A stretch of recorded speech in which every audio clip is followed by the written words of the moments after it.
zile kero za watu wangu waliokuwa nazo, nilivyokuwa nazipelekea taarifa zote zilipata majibu ya utekelezaji.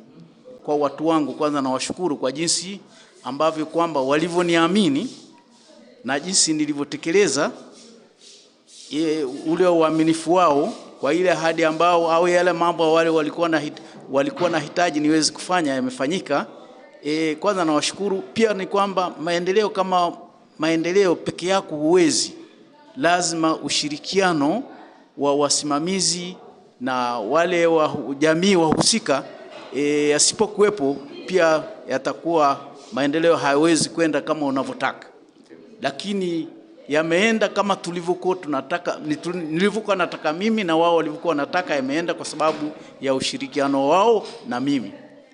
Kwa hiyo pia kwa maana hiyo na taraji kurudi kwao tena, niombe dhamana wanidhamini tena kwa muda wa miaka 5 inayokuja 25 mpaka 30.